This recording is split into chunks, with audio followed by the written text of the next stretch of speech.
Deadly virus ಮಧ್ಯೆಯೂ ಕೂಡ ಅಯ್ಯಪ್ಪ ಭಕ್ತರ ಸಾಗರ. ಕ್ಷಣ ಕ್ಷಣಕ್ಕೂ ಹೆಚ್ಚಾಗ್ತಾ ಇದೆ ಮಾಲಾಧಾರಿಗಳ ಸಂಖ್ಯೆ. ನೀಲಕಲ್ನಲ್ಲೇ ಸಾವಿರಾರು ಭಕ್ತರ ಪರದಾಟ. ಪಾರ್ಕಿಂಗ್ ಮಾಡಲು ಗಂಟೆಗಟ್ಟಲೆ ಕಾಯುವ ಸ್ಥಿತಿ ಇದೆ.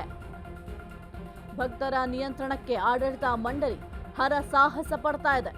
ಶಬರಿಮಲೆ ಅಯ್ಯಪ್ಪನ ಮಂಡಲ ಮಕರ ಬೆಳಕು ಯಾತ್ರೆ.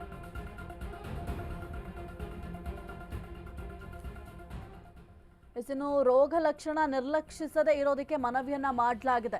ನಿಂತ ನೀರು, ಕೊಳ ಮತ್ತು ಸರೋವರಗಳಲ್ಲಿ ಅಮೀಬಾ ಬೆಳೆಯುತ್ತೆ.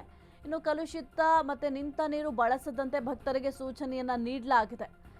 ಕೇರಳದಲ್ಲಿ ಮೆದುಳು ತಿನ್ನುವ ಅಮೀಬಾ ವೈರಸ್ ಪತ್ತೆಯಾಗಿರೋದ್ರಿಂದ ಕೆಲವೊಂದಿಷ್ಟು ನಿಯಮಗಳನ್ನು ಪಾಲನೆ ಮಾಡಬೇಕಾಗುತ್ತೆ. ಪಂಪಾ ನದಿಯಲ್ಲಿ ಸ್ನಾನದ ವೇಳೆ ಎಚ್ಚರ ವಹಿಸಲು ಸೂಚನೆಯನ್ನ ನೀಡಲಾಗಿದೆ. ಮೂಗಿಗೆ ನೀರು ಹೋಗದಂತೆ ಎಚ್ಚರವನ್ನು ವಹಿಸಲು ಮನವಿಯನ್ನು ಕೂಡ ಮಾಡಿಕೊಳ್ಳಲಾಗಿದೆ.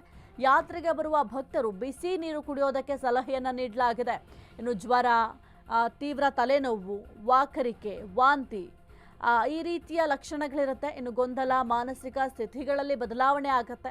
ರೋಗ ಲಕ್ಷಣವನ್ನು ನಿರ್ಲಕ್ಷಿಸದೆ ವೈದ್ಯರನ್ನ ಸಂಪರ್ಕಿಸಲು ಮನವಿಯನ್ನು ಮಾಡಲಾಗಿದೆ. ನಿಮಗೇನಾದರೂ ಈ ರೀತಿಯ ಸಿಂಪ್ಟಮ್ಸ್ ಇತ್ತು ಅಲ್ಲಿಗೆ ಹೋದಂತಹ ಸಂದರ್ಭದಲ್ಲಿ ಅಂತ ಇದ್ದರೆ ಆ ಟೈಮಲ್ಲಿ ದಯವಿಟ್ಟು ನೀವು ಹೋಗಿ ವೈದ್ಯರನ್ನ ಸಂಪರ್ಕ ಮಾಡಿ. ಇಲ್ಲ ಅಂತಂದರೆ ಪ್ರಾಣಕ್ಕೆ ಕುತ್ತಾಗುತ್ತೆ. ಈಗ ಪ್ರಾಥಮಿಕ ಚಿಕಿತ್ಸೆನ ನೀಡಿದ್ರೆ ಯಾವುದೇ ಕಾಯಿಲೆ ಆಗಿರಬಹುದು, ದೊಡ್ಡದಾಗೋದಕ್ಕೆ ಬಿಡದೆ ಪ್ರಾಥಮಿಕ ಚಿಕಿತ್ಸೆಯನ್ನು ನೀಡಿದ್ರೆ ಯಾವುದೇ ರೀತಿಯ ತೊಂದರೆಗಳಾಗೋದಿಲ್ಲ. ಹಾಗಾಗಿ ಈ ರೀತಿಯ ಲಕ್ಷಣಗಳೇನಾದರೂ ಇದ್ದರೆ, ಜ್ವರ ಆಗಿರಬಹುದು ಅಥವಾ ತೀವ್ರ ತಲೆನೋವಾಗಿರಬಹುದು ಅಥವಾ ವಾಕರಿಕೆ ಆಗಿರಬಹುದು, ಕೆಲವೊಂದಿಷ್ಟು ಮಾನಸಿಕ ಪರಿಸ್ಥಿತಿಯಲ್ಲಿ ಬದಲಾವಣೆಗಳಾಗಿರ್ಬೋದು, ಈ ರೀತಿಯ ಲಕ್ಷಣಗಳು ಅಥವಾ ಸಿಂಪ್ಟಮ್ಸ್ ಏನಾದರೂ ನಿಮಗೆ ಕಾಣಿಸಿದ್ರೆ ಹೋಗಿ ದಯವಿಟ್ಟು ವೈದ್ಯರ ಸಲಹೆಯನ್ನು ಪಡೀರಿ. ಜೊತೆಗೆ ವೈದ್ಯರನ್ನ ಸಂಪರ್ಕ ಮಾಡುವ ಕೆಲಸವನ್ನು ಮಾಡಿ.